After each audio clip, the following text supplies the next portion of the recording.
North Korea says it's put its missiles on standby to attack US targets in the Pacific and beyond.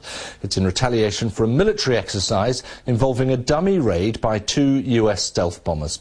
Well, South Korean news agencies, quoting military sources, say there's been increased activity at North Korean mid to long-range missile sites.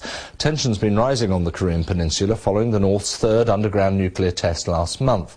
Now Pyongyang says it's time to settle accounts, as it put it, with the US. Well, North Korea's latest threats come after the US flew B-2 stealth bombers over South Korea as part of joint military exercises. Pyongyang says that proves the US wants war. The US says it's seen these tactics before. We've seen some historical trajectory here on where North Korea occasionally will go to try to get the attention of the United States, to try to maneuver us into some position favorably to them, whether it's more assistance or bilateral engagement. But the fact is that this is the wrong way to go. The action that he's taken and the actions they've taken and the words he's used is not going to project a more responsible, accountable relationship.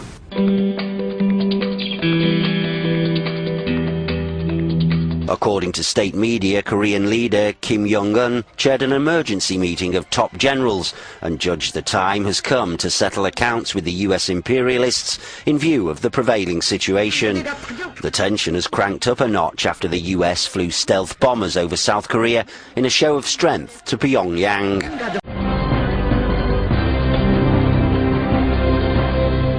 The title of a map in one of them reads, "Plan to attack the US mainland."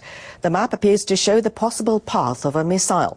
The report said Kim ordered units responsible for strategic rockets to be on standby. It said he wants them to be ready to strike US bases in South Korea and the Pacific and targets in the US mainland at any time.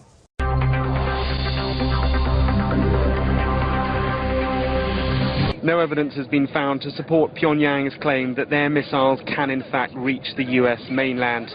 But targets in South Korea are well within the range of their arsenal.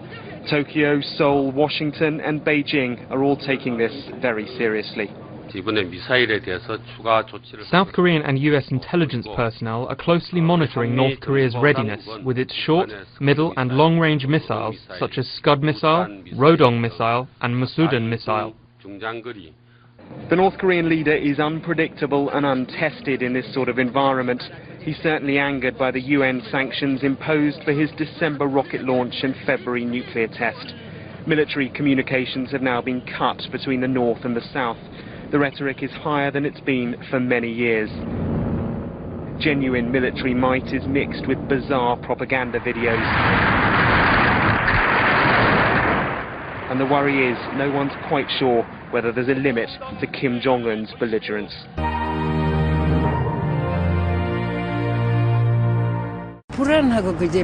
I am so nervous. I do not want to speak like that, but we cannot control them. I am so afraid that they could target the US and we could be attacked if the US is attacked.